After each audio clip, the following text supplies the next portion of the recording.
todos. Si a Hakuna Matata se les queda pequeño y Carpe Diem les parece demasiado profundo, atrévanse a gritar Ding Dong a los cuatro vientos. Seguro que se sienten de maravilla.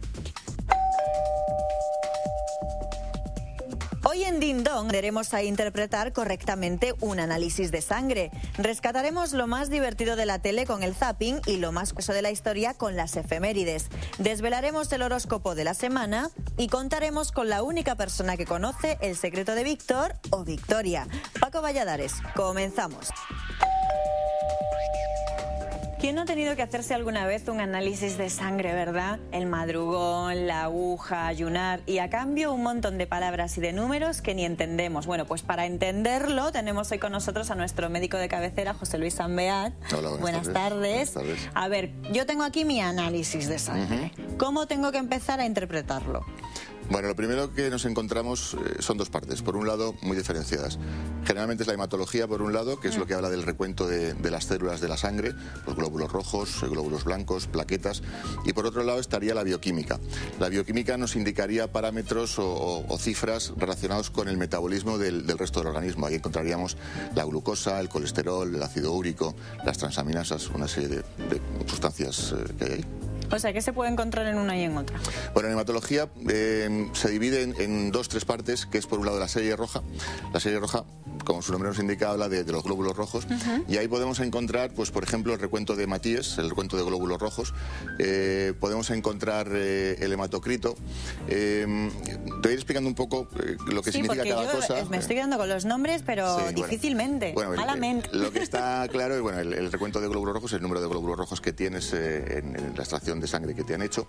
El hematocrito, para que te hagas una idea, mira, he traído aquí la típica bola de estas de nieve. Qué mona. Entonces tú imagínate que la muestra de sangre se compone principalmente de dos partes. Por un lado, el líquido, que es el suero, y por otro lado, las células, que serían las porciones de nieve.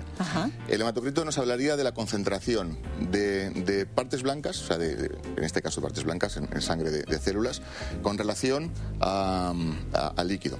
Entonces, nos puede indicar, pues, si tenemos un hematocrito muy alto, que hay mucha concentración de glóbulos, de células, o poca concentración de líquido, y si es muy bajo, lo contrario, que hay mucho líquido y pocas células. ¿Esto para qué nos sirve?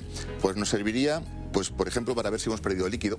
En las hemorragias, en las quemaduras que se pierde mucho líquido, también puede haber una concentración muy grande de células, entonces estaríamos hablando de un hematocrito alto.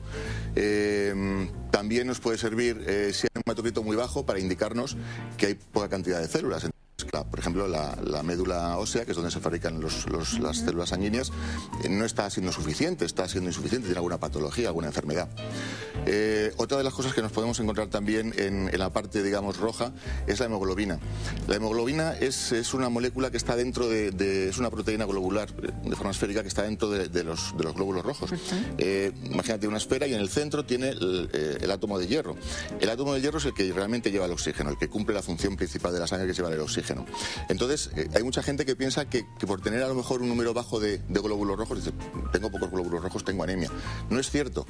Lo que realmente mide la anemia es la cantidad de hemoglobina que tienes. Tú puedes tener un número bajo de glóbulos rojos y tener una hemoglobina normal y estarás más lejos de la anemia que si tienes un número de glóbulos rojos normal, pero pobres en hemoglobina, con lo cual una cantidad total de hemoglobina más baja. Entonces la hemoglobina es un poco lo que nos indica. Aquí tenemos una muestra de las células que en la sangre. Aquí estarían los hematíes, este sería el normal, los glóbulos rojos. Qué complejo todo, ¿eh? No, es facilito, no te creas. Este es el normal, este sería el que tendría poca cantidad de hemoglobina, con la superficie blanca, y este sería uno que sería inmaduro. Sería otro tipo de anemia diferente por falta de maduración del glóbulo rojo. Otra cosa que también podemos encontrar en la serie roja es la velocidad. Bueno, esta serie roja está en la parte de hematología, es la velocidad. La velocidad nos habla un poco. Vamos a coger otra vez la bola. Otra vez, a ver, que nos haga explicación. Agitamos la bola, ¿ves? Y entonces todos estos corpúsculos blancos van cayendo poco a poco. Tú imagínate que esto es una muestra en un tubo de ensayo de sangre, y entonces la velocidad lo que mide es el tiempo que tarda o la distancia que recorren esos glóbulos, esas células en una hora y luego en 2 horas. ¿Qué nos puede indicar? Pues tú imagínate que en esa bola de Navidad metemos en el líquido una serie de sustancias pegajosas que hacen que los glóbulos, que las células se aglutinen entre sí y al aglutinarse pesen más y caen más rápidamente, con lo cual aumentaría la velocidad. Esos se emplea sobre todo en patologías en las que se producen enfermedades como las infecciones o como las inflamaciones, que se producen sustancias, proteínas que pirinógeno es una de las proteínas que suele aparecer, que tienen la capacidad de aglutinar esas células. Entonces, eso es un parámetro que nos marca un poco la evolución de la enfermedad. La velocidad en un momento determinado es importante, pero no mucho, pero lo que sí que hay que hacerla es mirar en varios momentos determinados de la enfermedad. Si vamos viendo que la velocidad va aumentando, estamos viendo que la enfermedad no está remitiendo, que está yendo a peor. Si vemos que la velocidad que en un momento estaba alta va disminuyendo, entonces nos encontraremos que la enfermedad posiblemente va mejorando. Y para hacerme yo una idea aquí con mi análisis, ¿cuáles son las cifras normales en hematología? Mira, pues en glóbulos rojos lo normal estaría entre 4,5 millones, 5,5 millones. También es diferente en hombres y en mujeres, estoy hablando de una cosa media. Luego el hematocrito estaría alrededor de 38 a 42, 44. Bueno, yo creo que estoy bien, ¿eh? Está bien, tienes buena pinta, tienes pinta de estar bien. Ya, bueno, nunca se sabe. ¿Y qué peligro puede tener estar por encima o por debajo de la media? Pues, por ejemplo, si estamos por encima del número de glóbulos rojos o el número de hematocritos, el peligro que puede tener es que puedes tener una sangre más viscosa y que puede tener más facilidad para coagular, para formar trombos, para formar embolias. Si tienes una cantidad por debajo, aparte de que puedas tener anemia, pues bueno, hay una insuficiencia en el aporte de oxígeno a los tejidos. Más o menos así a grandes rasgos. ¿Y se puede inferir de estos datos que tenemos una enfermedad? Sí, precisamente se utiliza para eso, para ver, para orientar un poco el diagnóstico hacia qué enfermedades podemos tener. Bueno, a ver. El azúcar, ¿qué me dices del azúcar? El azúcar, bueno, el azúcar lo ingresamos en el organismo cuando comemos pues, hidratos de carbono, pues que vienen de los dulces, que vienen del pan, que vienen de las pastas, que vienen incluso de la fruta y de las verduras. Entonces, cuando nosotros comemos azúcares, el organismo, a través del páncreas, secreta una sustancia que es la insulina, cuya misión principal, entre otras, es normalizar, o sea, hacer que ese azúcar que tenemos en sangre después de comer vaya a otros tejidos, vaya a hígado, vaya a músculo. Entonces, si tenemos una cantidad de insulina suficiente, o si la insulina que tenemos es fuerte, las cifras de azúcar se van a normalizar. Si no es suficiente esa insulina o si es débil, va a haber disregulaciones en el control del azúcar. Entonces podremos tener azúcar alta, que estaríamos hablando de prediabetes o de diabetes, y bueno, nos serviría un poco para orientarnos. O sea, que eso es lo que nos puede pasar exactamente si estamos por encima o por debajo de la media. Bueno, hay muchas enfermedades relacionadas con la diabetes. Contando. Estás viendo, vale. Hay muchas enfermedades relacionadas con el azúcar. Cuando tenemos por encima de una cantidad determinada de azúcar, pues es lo que llamamos diabetes. Y la diabetes, uno de los riesgos que tiene a largo plazo es, por ejemplo, que se alteran la mayoría de las arterias del cuerpo. Entonces, pues hay una alteración visual que por falta de riego al ojo, la retinopatía diabética. Hay también alteraciones en el riñón. Puede haber alteraciones también en la circulación de las piernas. Hay pacientes diabéticos con muchos años de evolución, con diabetes mal controlada, que al final sufren amputaciones de piernas por gangrenas en las piernas. O sea que la diabetes hay que tomársela muy, muy en serio. Bueno, la asignatura pendiente de muchos, el colesterol. El colesterol. El colesterol es una grasa que tenemos en sangre también, que es necesaria. Muchas de las membranas de las células del tejido nervioso todas tienen colesterol. Muchas hormonas también necesitan la molécula de colesterol para fabricarse. Pero hablando del colesterol, lo importante en el colesterol en un análisis no es el colesterol total, en contra de lo que la gente empiece. En principio no. Es la relación entre el colesterol bueno y el colesterol malo. Tú imagínate una arteria, que es como un tubo, que tiene como una telilla por dentro, una telilla muy finita con poros. Entonces el colesterol malo, ¿por qué es malo? Porque es de molécula muy pequeña y hace que por esos poros se vayan metiendo moléculas de colesterol y vayan formando una capa que van cerrando la arteria y al final impiden que cumpla su función, que es la de oxigenar los tejidos. Ese sería el colesterol basura, el colesterol que no nos interesa para nada. Y luego está el colesterol bueno, que es el de molécula más grande, que lo que hace, tiene la capacidad de atraer o arrastrar esas moléculas de colesterol malo para limpiarlo. Imagínate que tenemos colesterol basura y colesterol basureros. Lo importante es la proporción entre los dos. O sea, tú puedes tener mucha basura y pocos basureros, entonces es peligroso. Puedes tener poca basura y muchos basureros, entonces no hay ningún problema, aunque tengas cifras de colesterol muy alto. Y puedes tener mucha basura, pero muchos basureros. Entonces hay que mirar la proporción entre los dos. Es una cosa que a veces aparece en algunos análisis que se llama el cociente de riesgo, que realmente suele estar por debajo de 5 para estar bien, y es la proporción que hay entre colesterol bueno y colesterol malo. ¿Entonces tan malo es no tener nada como tener mucho? Sí, hay que tener unas cantidades adecuadas. Por eso en todos los análisis te vienen valores mínimos y valores máximos deseables. Bueno, a ver que me enteré yo. Aquí pone triglicéridos. Los triglicéridos es otro tipo de grasa que también está en sangre. Son moléculas de ácidos grasos unidas a otra molécula y tienen la función de proporcionar mucha energía a las células. Entonces son moléculas de transporte de energía de unas partes del organismo a otras que lo van a necesitar. Es igual que, no igual, pero parecido al colesterol, también tienen el riesgo de que si hay un número excesivo pueden atacar a las arterias y producir alteraciones en la circulación. Bueno, es que esto es muy complicado. ¿Y el ácido úrico? Bueno, el ácido úrico. El ácido úrico es un producto, es otra, entre comillas, basura que produce el organismo. Es un producto de degradación de los ácidos nucleicos del ADN, del ARN, y que se elimina por el riñón. Entonces, cuando el riñón funciona bien o cuando hay una serie de circunstancias... Mira, lo tienes un poquito alto.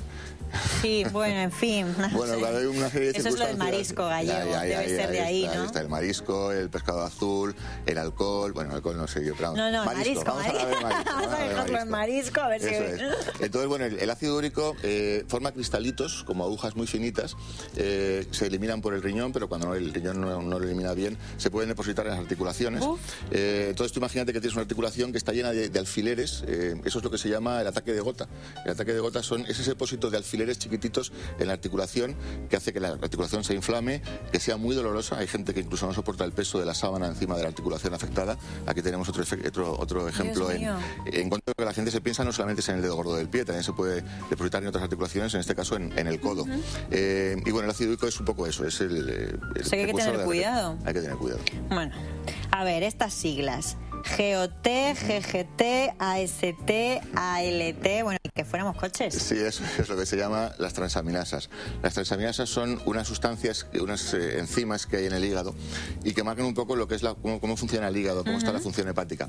Esas enzimas están contenidas dentro de la célula del hígado, están ahí estancadas, y cuando se produce una alteración, una agresión al hígado, una hepatitis, una cirrosis, alguna alteración que rompe la célula del hígado, al romperse la célula del hígado, esos enzimas que están ahí metidos salen y entonces pasan a sangre. Entonces, ¿qué nos estaría indicando? Pues que tenemos alguna patología posiblemente en el hígado.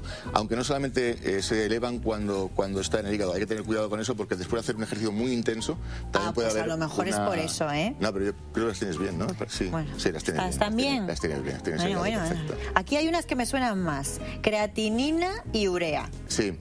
Esos son productos de desecho de las proteínas. La creatinina es un producto de desecho del metabolismo de la creatina y la urea es un producto en general de desecho de todos los aminoácidos. Normalmente se eliminan por el riñón, se bebe agua y se eliminan por el riñón. Cuando están alterados en algún análisis, lo que nos indica fundamentalmente es que nuestro riñón no filtra bien, no elimina bien y puede haber alguna insuficiencia renal. Bueno, hay que estudiar. Oye, ¿y la bilirrubina? ¿Me puedes subir, como dice la canción, por un amor que contamina? Todavía no hay suficientes experimentos al respecto, pero yo creo que no. La bilirrubina es un pigmento. ¿Te acuerdas cuando hablábamos de la hemoglobina, que es la proteína que estaba dentro de los glóbulos rojos? Sí. Bueno, los glóbulos rojos tienen una vida media corta, unos 21 días más o menos, entonces cuando un glóbulo rojo es viejo, la membrana se rompe y la hemoglobina pasa a sangre. Esa hemoglobina va por el torrente sanguíneo, por la circulación, y se va transformando en bilirrubina. La bilirrubina, hay dos tipos de bilirrubina en los análisis, que son la bilirrubina indirecta y la bilirrubina directa. Ah, sí, aquí pone directa, sí. Y luego la total. La total, bueno, la total sería la suma de las dos. Bueno, la indirecta es cuando se rompe ese pigmento sigue por la circulación, llega hasta el hígado, ahí se une a otra proteína en el hígado y luego ya se excreta a la vesícula biliar donde se almacena.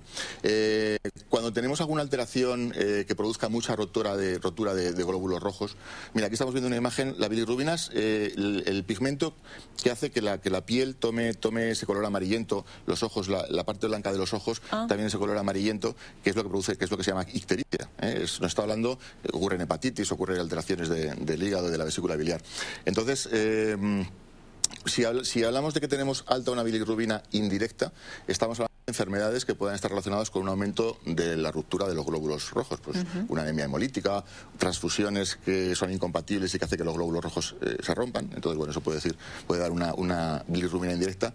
Y si hablamos de bilirrubina directa, quiere decir que esa bilirrubina ha llegado al hígado, pero por una alteración en el hígado o en las vías biliares, en la vesícula biliar, ha vuelto a sangre y entonces nos está dando unas cifras altas de bilirrubina indirecta.